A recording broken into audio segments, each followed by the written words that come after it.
लीजिए। प्रभु की स्तुति हो कि परमेश्वर ने आज का दिन हमें दिया, और सबसे बड़ी परमेश्वर की महिमा हो कि आप सभी को मालूम है 2 दिन से मेरा आवाज पूरा गायब था, और आज सुबह ही उठते ही मैंने प्रभु को धन्यवाद दिया कि प्रभु मुझे मालूम है कि आज सुबह तो मैंने इतना भी रोकने की कोशिश की, लेकिन परमेश्वर अपना कार्य पूरा करने में, और मैं प्रभु को धन्यवाद देता हूँ। वचन में जाने से पहले परमेश्वर के दास ने, परमेश्वर के सेवक ने पिछले साल यही सेमिनार में एक भविष्यवाणी की थी। कितने लोगों को याद है? कितने लोगों को याद है? और वो भविष्यवाणी आज वो पूरी होते हुए देखे हमने। शायद कई लोगों को याद नहीं होगा। हमारे जो बिशप सर है, उन्होंने एक भविष्यवाणी की थी कि अगले साल कई लोग इसमें से नहीं रहेंगे, और कई लोगों ने उसका गलत मतलब लिया। कई लोगों के हाथ पैर कांपने लगे, कई लोग रोने लगे कि मैं मरने वाला हूं, क्या नेक्स्ट सेमिनार में देखूंगा या नहीं देखूंगा। और बोलों ने काफी जन मेरे पास आए कि पास्टर जी, क्या बिशप सर ने भविष्यवाणी किया कि अगला सेमिनार हम नहीं देखेंगे। और मैं आपको बताना चाहता हूं, पिछले साल जो बोरोले इंग्लिश की जो रजिस्ट्रेशन थे करीबन 60 के करीब थे, और आज जो है आधा नंबर। ये जो भविष्यवाणी बिशप सर के द्वारा, उनके परमेश्वर अपने दासों के द्वारा, मुख उनका होता है लेकिन परमेश्वर बात करता है। लास्ट मोमेंट पर करीबन 30 लोगों का रजिस्ट्रेशन कैंसिल हुआ। 15 लोग 24 को आने वाले थे, और 15 लोगों का ऑन द स्पॉट कैंसिल हुआ।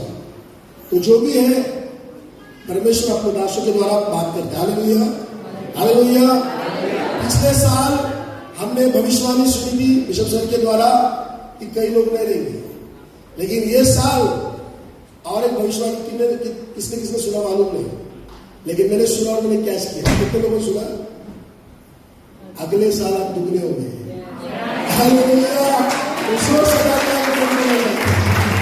जब परमेश्वर का दास अपने मुखों से कोई भविष्यवाणी करता है तो उसे किस प्रकार से लेते हैं, ये बहुत महत्वपूर्ण है। हालेलुया। मैं विश्वास करता हूँ कि अगले साल आप दुगने होंगे। आमीन। तो प्रभु को धन्यवाद हो। आइए समय हम वचन की ओर बढ़ेंगे। जैसा हम लोग कुछ चीजों में सीख रहे, इनर हीलिंग, आंतरिक चंगाई, जो भी हम सीख रहे हैं, तो हम उन चीजों के बारे में कुछ वचन को पढ़ेंगे। मैं चाहता हूं कि उस वचन को कोई पढ़े। नीति वचन, इसका 4 अध्याय और 23 वचन। जितने भी पीछे ग्रुप बैठे, मैं चाहता हूं आगे आ जाए, कोई पीछे ना बैठे, सब आगे आए।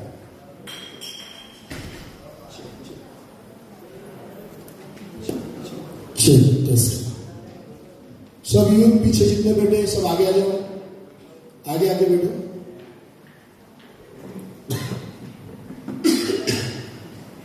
और अपना अपना बाइबल लेकर बैठना है। नीति वचन, इसका 4 अध्याय और 23 वचन हम देखेंगे। कोई पढ़े जोर से।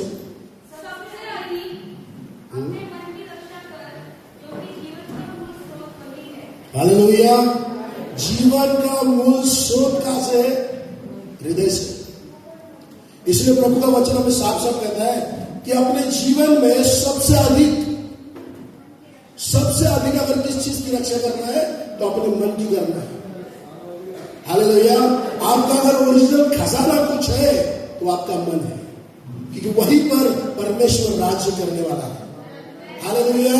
इसलिए परमेश्वर का वचन कहता है कि सबसे अधिक अपने मन की रक्षा कर, क्योंकि जीवन का मूल्य स्रोत मतलब क्या होता है? जहां से कुछ चीज का उगम होता है। उगम जैसे कि हम लोग नासिक की जो नदी बोलते हैं, जो भी नदी है, उसका उगम किधर से? नासिक से स्टार्ट होती है। उसी प्रकार से हमारा हृदय जो है, ये जीवन का मेन स्रोत है, और हमें उससे सबसे ज्यादा उसी की चीज का रक्षण करना है। लेकिन आजकल के जीवन में अगर हम किसी चीज का रक्षण करते हैं तो किस चीज का रक्षण करते हैं? पालक साहेब घरी 5 तोळे सोनं ठेवले, लॉक मारून ठेवले, 50,000 कपाटात ठेवलेले, जेव्हा बाहेर जब रखे तो रखा है, बाहर जाते समय पड़ोसी से ध्यान देना, थोड़ा समझ जाता है कुछ तो रखा है। हालेलुया। और हफ्ते हफ्ते में जाकर खोल कर देखते हैं क्या नहीं, क्या नहीं।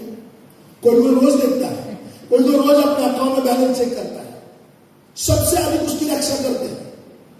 लेकिन मैं आपसे कहना चाहता हूं, नाशवंत चीजों की रक्षा करने से अच्छा जिसमें परमेश्वर राज करेगा उसकी रक्षा में करना जरूरी है। और परमेश्वर जो है वो हाथों से बनाए हुए मंदिरों में रहने से अच्छा उसका राज जैसे स्वर्ग में है वैसा पृथ्वी में तुम्हारे अंदर आया। तो प्रियो, परमेश्वर का वचन कहता है कि सबसे अधिक हमारे मन की रक्षा हमें करना है। हालेलुया। कितने लोगों ने मन को देखा है? मनाला बरोबर बघितलं, लेकिन मन दिखता है। अगर एक भाई जो दुखी है उसको सामने लाके खड़ा करो, उसका फेस दिखाता है कि उसका मन कितना दुखी है। अगर एक भाई आनंदित है उसका मन, तो उसका फेस दिखाता है कितना आनंदित है। हालेलुया। इसलिए मन का मेन जो है वो फेस होता है, या मन की जो भी चीज होती है वो चेहरे पर आता है। चर्च हमारे जीवन में महत्वपूर्ण है कि हमारा मन जो है हम किस प्रकार से तैयार करते हैं। आज यदि आप चाहते हो, आज यहाँ पर बहुत सारे लोग अपना टाइम निकालकर, छुट्टी लेकर, पैसा खर्च कर, तबीयत खराब हो, बच्चों को छोड़कर, ये सारी चीजें छोड़कर किस चीज के लिए आप यहाँ पर आए हो? एक ही चीज, मतलब परमेश्वर की उपस्थिति को मैं महसूस करूं। आमीन। कितने लोग आगे हैं? क्या आज आप सचमुच परमेश्वर की उपस्थिति को महसूस करना चाहते हैं? तो आप कितना भी प्रार्थना करें, लेकिन जब तक आप अपने मनों को नहीं खोलोगे, पवित्र आत्मा आपको नहीं छुएगी। आप अपने मनों को तैयार कीजिए, अपने दिलों को खोलिए कि खुदावंद मैं आज तैयार हूं मेरे मन को खोलने को। मैं चाहता हूं कि तेरी आत्मा मेरे मन को छुए। मैं तैयार हूं, मैं आज मेरी सारे मन में की बातें, किसी के प्रति कड़वाहट, किसी के प्रति नफरत, किसी के प्रति घृणा, कुछ भी मैं सब कुछ छोड़ना चाहता हूं। और आज केवल मैं तेरे उपस्थिति को महसूस करना चाहता हूं। हालेलुया।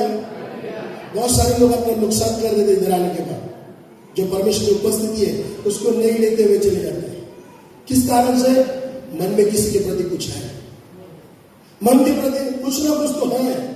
शायद वो यहाँ पर न करें, घर पे होगा या किधर भी होगा। प्रभु चाहता है सबसे पहले हम अपना मन शुद्ध करके, परमेश्वर ने कहा जो हृदय के शुद्ध है वे धन्य है क्योंकि परमेश्वर को देखेंगे। अगर आपको परमेश्वर को देखना है, एक तो आमने सामने और अपने जीवन में देखना है, तो अपने मन को शुद्ध करना जरूरी है। अगर परमेश्वर को देखना है, परमेश्वर को हम हमारी चंगाई के रूप में देख सकते हैं। यदि मेरे जीवन में बीमारी है तो मैं परमेश्वर की महिमा अपने जीवन में देखूंगा चंगाई के रूप में।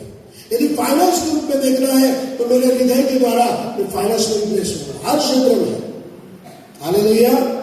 इसलिए चर्च, महत्वपूर्ण बात है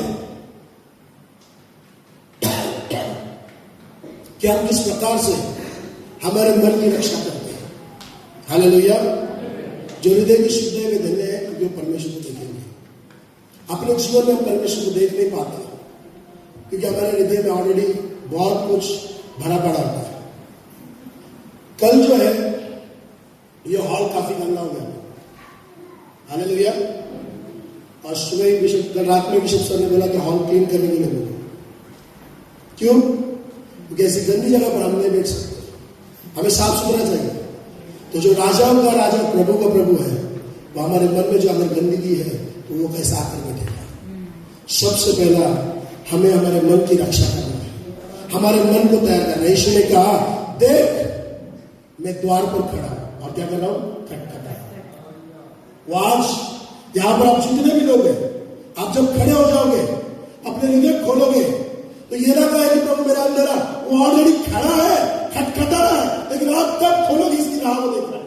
और जैसा आप खोलोगे ऐसा उपस्थिति को महसूस करोगे जो आज तक आपने कभी नहीं किया, जो आज तक आपने उसकी मौजूदगी को महसूस नहीं किया होगा। वो अनॉइंटिंग आपके जीवन के बंधन, श्राप, हर चीजों को तोड़ सकती है क्योंकि उसमें वो ताकत है।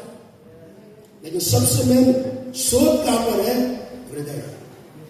अगर ये बराबर नहीं है तो कितना भी करे, हालेलुया स्तुति करे, कितना नाचो। इसलिए प्रभु ने कहा ये मुख से मेरा महिमा करते हैं लेकिन इनका हृदय मेरी ओर से दूर है।